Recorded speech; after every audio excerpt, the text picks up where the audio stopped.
Hello everyone, আশা করি সবাই ভালো আছেন। তো চলুন আজকে আরও একটা রেগুলার ব্লগে আপনাদেরকে ওয়েলকাম করে নেওয়া যাক। আমি বের হয়ে গিয়েছি আপনাদের জন্য একটা সুন্দর ব্লগ ক্রিয়েট করতে। তো চলুন আমার সাথে। আসসালামু আলাইকুম, হ্যালো এভরিওয়ান, কেমন আছেন সবাই? আশা করি সবাই ভালো আছেন। জানি না ভয়েস শোনা যাচ্ছে কিনা, কিন্তু আশা করি শোনা যাচ্ছে। তো আজকে আমি বের হয়ে গেছি আরও একটি ব্লগ বানানোর জন্য, আপনাদের সাথে শেয়ার করার জন্য। তো চলুন আজকে দেখা যাক কি ব্লগ শেয়ার করতে পারি। তো আমার কাছে আছে হচ্ছে 100 টাকা। তো চলুন দেখি 100 টাকা দিয়ে আজকে হচ্ছে কি কি খাওয়া যায়, কি কি করা যায়, কত কিছু কেনা যায়। ঠিক আছে, কারণ চারপাশের জিনিসের যে দাম, দেখা যাক 100 টাকা দিয়ে আমি কি কি খেতে পারি। ঠিক আছে, তো চলুন আমার সাথে আপনারাও। তো আমি এখানে বিসমিল্লাহ বলে হাঁটা শুরু করে দিয়েছি। রাস্তাটা একটু হালকা ভেজা ভেজা, একটু বৃষ্টি নেমেছে, একদমই হালকা, কিন্তু আকাশ এখনো মেঘলা হয়ে আছে, এই যে দেখতেই পাচ্ছেন। তো মেঘলা আকাশ, ওয়েদারটা ভালো। বের হয়েছে 100 টাকা নিয়ে। কি কি খাবো কি কি খাবো না কে জানে, কারণ কলাবাগান এরিয়াতে কম দামে জিনিস খুব কম পাওয়া যায়। তারপরে খুঁজে খুঁজে আজকে খাবো। আর খুঁজতে খুঁজতে পেয়ে গিয়েছি পানি ফুচকা, ইয়াম। তো এখানে আমি অর্ডার করেছি হচ্ছে 20 টাকার 1 প্লেট পানি ফুচকা। তো পানি ফুচকা খাবো, 100 টাকা থেকে 20 টাকা মাইনাস হয়ে যাচ্ছে। তো মামা হচ্ছে আমার জন্য পানি ফুচকা বানাচ্ছে। আর অনেক দিন পরে আমি হচ্ছে পানি ফুচকা খাচ্ছি, অনেক দিন না, অনেক মাস পরে আসলে। তো আমি তো অনেক এক্সাইটেড খাওয়ার জন্য, যদি আমার পেট ভরা। আমি লাঞ্চের পরপরই হচ্ছে বের হয়ে গেছি, তো জানি না কতটুকু কি খেতে পারবো। 100 টাকার জিনিস আমার পেটে আঁটবে কিনা, এটাও হচ্ছে বড় কথা। তো যাই হোক, আমি 20 টাকার পানি ফুচকা অর্ডার করেছি, আমার জন্য বানানো হয়ে গেছে। আর এই যে দেখেন লুকটা, উফ, জাস্ট ইয়াম। আমি এখন পানি ফুচকার টেস্ট করব, আমার সাথে আপনারাও চলুন, পানি ফুচকা এনজয় করুন। তো এখানে হচ্ছে আমি একাই ক্যামেরা ধরছি, একাই সব কিছু করতে হচ্ছে। তো যাই হোক, আমি তারপরও চেষ্টা করেছি খাওয়াটা ক্যাপচার করার। Just yum. তো আমার 100 টাকা থেকে 20 টাকা মাইনাস হচ্ছে, এই যে আমি 100 টাকা মামাকে দিয়ে দিয়েছি এবং মামা ভাঙতি করে বাকিটা আমাকে ফেরত দিয়ে দিয়েছে। তো এখন আমার কাছে আছে 80 টাকা। তো 80 টাকা নিয়ে আমি হাঁটা শুরু করেছি। কি খাবো, খাবারও খুঁজতে হবে, আর কমের মধ্যে খাবার খুঁজতে হবে।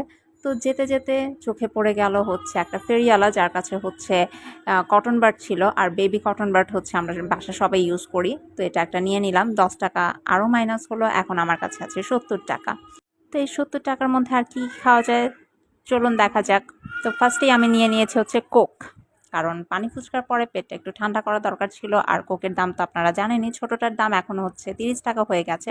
তো আমার 70 টাকা থেকে আরও 30 টাকা মাইনাস হয়ে গেল।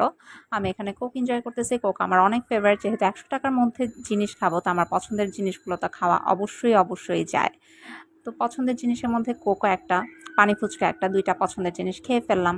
তো এখন আমার কাছে আছে 40 টাকা। তো 40 টাকা দিয়ে এখন আমি কি কি খাবো সেটাই দেখতে চলুন আমরা হেঁটে হেঁটে যাচ্ছি হচ্ছে বাস স্ট্যান্ডের দিকে। বাস স্ট্যান্ডের দিকে অনেক টাইপের খাবার নিয়ে হচ্ছে মামারা বসে। তো সেই উদ্দেশ্যেই হচ্ছে রওনা হয়েছি। তো যেহেতু বৃষ্টি বৃষ্টি একটা ওয়েদার, এখানে হচ্ছে গরম গরম ভাপা পিঠা বানাচ্ছে। আর শীত তো এখনও আসেনি, তো এই সিজনের প্রথম ভাপা পিঠা। আমি ওনাকে বললাম যে নারিকেল ছাড়া বানাতে পারবেন কিনা, তাহলে আমাকে একটা দেন, আমি হচ্ছে নারিকেল খাই না। তো এখানে আমি 10 টাকা দিয়ে একটা ভাপা পিঠা নিয়ে নিয়েছি। তো খালা হচ্ছে ওইটাই হচ্ছে বানাচ্ছিল, আমারটা নারিকেল ছাড়া যেটা। তো এই যে আমার ভাপা পিঠা রেডি হয়ে গেছে, দেখতেই পাচ্ছেন। তো এখন আমি হচ্ছে ভাপা পিঠা ট্রাই করব। তো বৃষ্টি বৃষ্টি ওয়েদার, গরম গরম ভাপা পিঠা, ফিলটাই আসলে আলাদা।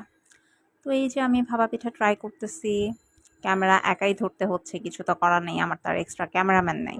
তো যাই হোক, এখানে আমি ভাপা পিঠা এনজয় করতেছি, আমার কাছে ভালো লেগেছে টেস্ট। এখন হচ্ছে 30 টাকা বাকি আছে। 30 টাকা দিয়ে কি খাওয়া যায়, আইসক্রিম তো খাওয়া হয়নি, তো চলুন আইসক্রিম নেওয়া যাক। তো এখান থেকে আমি চুজ করে নিচ্ছি সব থেকে কমের মধ্যে যে আইসক্রিমটা হবে সেটাই হচ্ছে খাবো, কারণ আমি চেষ্টা করব 30 টাকা দিয়ে আমার 2টা ফেভারিট জিনিস খাওয়ার। তো আইসক্রিম একটা, আর বাকি যে 10 টাকা থাকবে সেটা দিয়ে কী খাবো সেটা তো দেখতেই পারবেন। তো আমি চুজ করে নিয়েছি মালাই আইসক্রিম। মালাইয়ের টেস্ট আমার বরাবরই অনেক পছন্দ, তো মালাই নিয়ে নিয়েছি 20 টাকা দিয়ে। তো এখানে আমি আইসক্রিম এনজয় করতেছি।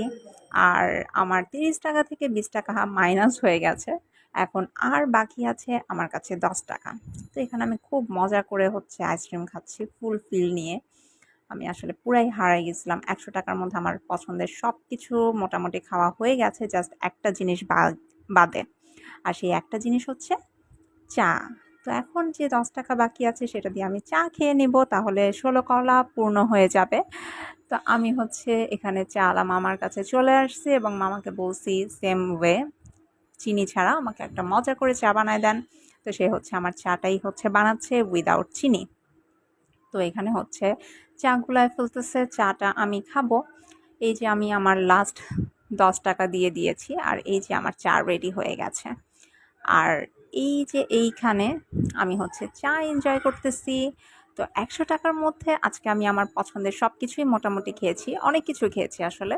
পানি ফুচকা খেয়েছি, তারপরে এই কোক খেয়েছি, ভাপা পিঠা খেয়েছি, তারপরে আইসক্রিম খেয়েছি, তারপরে চা খেয়েছি। তো ওভারঅল সব কিছু মিলিয়ে আমার আজকের বিকাল তো বিন্দাস গিয়েছে, অনেক ভালো গিয়েছে। ফুল খাওয়া-দাওয়ার উপরে ছিলাম। তো আশা করি আপনাদের কাছে এই ব্লগটা ভালো লেগেছে। তো সবাই ভালো থাকেন, সুস্থ থাকেন। সবাই উম অনেক, অনেক ভালো থাকেন। আমার পেজটার জন্য দোয়া করেন। আর আমার পেজটাতে অবশ্যই একটা ফলো দিয়ে রাখবেন। আল্লাহ হাফেজ। দেখা হবে নেক্সট ভিডিওতে। নতুন কিছু নিয়ে আবার হাজির হয়ে যাব। টাটা।